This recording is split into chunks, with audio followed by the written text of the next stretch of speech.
Welcome to Silent Vibes.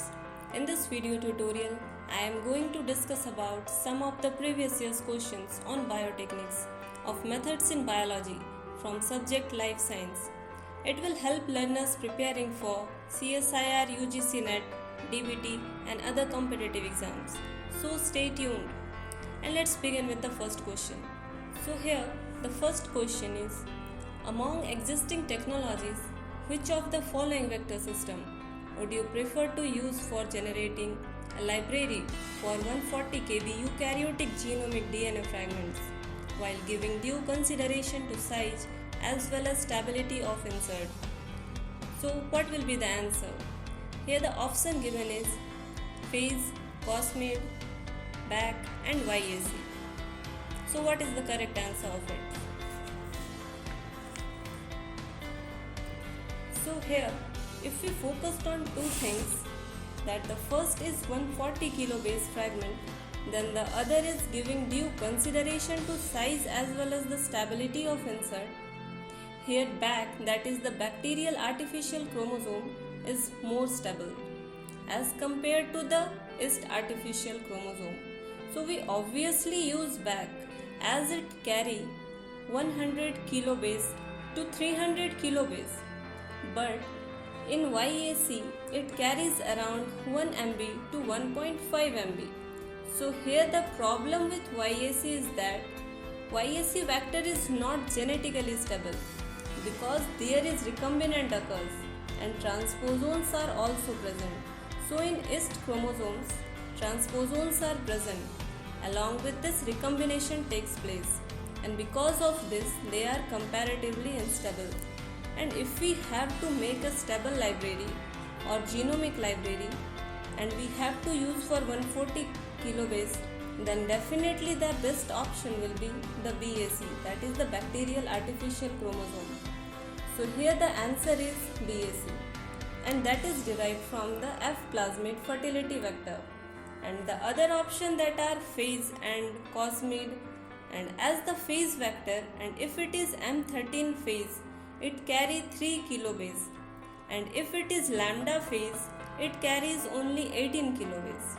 And in cosmid, and also it does not carry more than 45 kilobase pair, and hence here for carrying 140 kilobase pair, BAC, that is the bacterial artificial chromosome, is the best option other than the YAC, cosmid or phase. So here the correct option is BAC. That is the third option. So if we move to our next question, that is, in a typical gene cloning experiment, by mistake a researcher introduced the DNA of interest within ampicillin resistant gene instead of the LAC-Z gene. The competent cells were allowed to take up the plasmid and then plated in the media containing ampicillin, X-gel and IPTG, and subjected to blue-white screening. And considering all plasmids were recombinant, which of the following statements correctly describes the outcome of the experiment? So here the option given are, the first option is the bacteria which took up the plasmids which grow and give blue colonies. Then the second option is the bacteria which took up the plasmids would not grow. And our third option is the bacteria which took up the plasmids would form white colonies. And the last one is all of the bacteria would grow and give white colonies.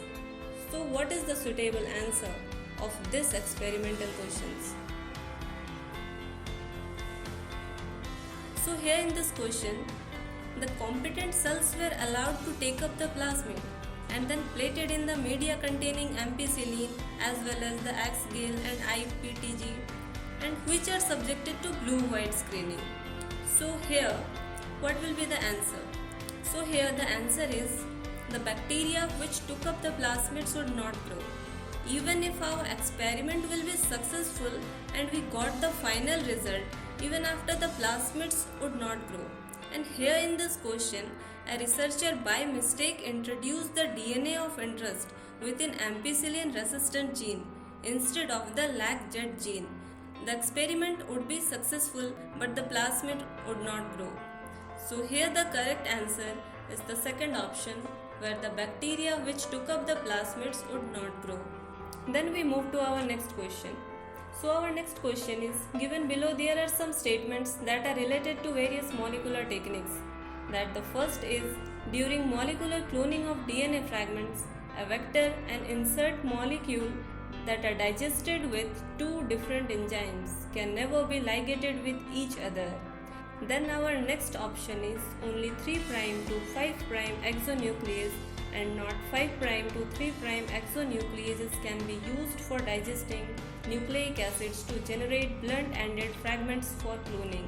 And the third option is, in Sanger's dideoxy sequencing method, each reaction consists of a mixture of 3 DNTPs and 1 DNTPs.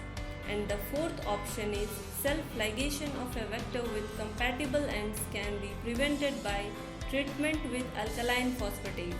So, which of the following options represent a combination of correct statement? So the options are provided. The first is B and C, and the second is A and D, and the third one is C and D, and the fourth is A and B. So tell us, what are the correct combination of these questions? So if we talk about the first option, that as BAM-H1, you see here that the recognition sites are quite different and it produces GATCC overhangs. So the first option is wrong here. And if we move to our next option, so let us say to generate the blunt ends. So here we use 3' to 5' exonucleases and not the 5' to 3' endonucleases. So this option is also wrong here. And if we move to our third option, that in Sanger dideoxy sequencing method, and here each reaction consists of a mixture of 3 DNTPs and 1 DNTPs. So this will be the correct answer. And in our fourth option, also absolutely right, and that the self-ligated as a vector. So for these statements, the option C and D are correct, as here in option C, in Sanger dideoxy sequencing method, each reaction consists of a mixture of 3 DNTPs and 1 DNTP, and the fourth option is self-ligation of a vector with compatible ends can be prevented by treatment with alkaline phosphatase. So the best option is third, that is the combination of C and D. So as you all know that the enzymes from the different sources that recognize the same sequence and produce the same cleavage patterns are known as the isosomers, and the SPH and BBU1 are the common examples of the isosomers. And what about isocodamers? And the enzymes from the different sources that produce the identical overhang termini are known as the isocodamers. And the examples includes here are MBO1 and BAM-H1.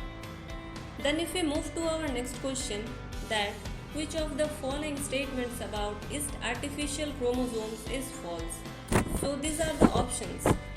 The first option is ist artificial chromosomes can carry the DNA fragments of 1 MB. And then the second option is a single ist may contain more than one ist artificial chromosome. And the third one is rearrangements in ist artificial chromosomes are rare just because of recombination is poor in ist. And the fourth one is ist artificial chromosomes have to be transferred to bacteria for subsequent DNA manipulations. So here you have to answer that which one of the statement is false here. About the following statements, which one is false? So here, ist artificial chromosomes can carry the DNA fragments of 1 MB. So definitely it's the true. And if we have to look on the false statements, then the second one is, yes, of course it is the ist artificial chromosome. So a single ist may contain more than one ist artificial chromosome. Here the third option, it's the wrong statement. That the rearrangement in ist artificial chromosomes are not rare. It is in fact frequent, it have the genetic instability. And in the fourth option, it's the true statement as the yeast artificial chromosomes have two origin, that is the bacterial origin and the autonomous replicating sequence, that is the ARS. So here in this question, the third option, that is the rearrangement in yeast artificial chromosomes are rare because recombination is poor in yeast, is the wrong answer. As here the question asks for the which one is the false for this statement. Then move to our next question, that which one of the following statement is correct for amplified fragment length polymorphism, that is AFLP. So the first option is the PCR using a combination of random and gene specific primers, and the second one is the PCR amplification followed by digestion with restriction enzymes, and the third one is digestion of DNA with restriction enzymes followed by one PCR step, and the fourth one is digestion of DNA with restriction enzymes followed by two PCR steps. So which one of the following statement is correct here? In the case of AFLP, first we have digest the DNA, then after digestion we have to perform two PCR steps. So this is the basic principle of AFLP, and AFLP is a PCR based technique that uses selective amplification of a subset of digested DNA fragments to generate and compare the unique fingerprints to genomes of interest. So here the correct option is the option D, that is the digestion of DNA with restriction enzymes, that is followed by two PCR steps, and not the one PCR step or the digestion with the restriction enzymes, and not the combination of random and gene specific primers. So the best option here is the digestion of DNA with restriction enzymes, that is followed by two PCR steps. Thank you for watching this video. If you like the video, please do like, share and subscribe our channel and hit the bell icon for notification. And further vital topics as highlighting the CSIR syllabus will be coming. So stay tuned for the upcoming videos.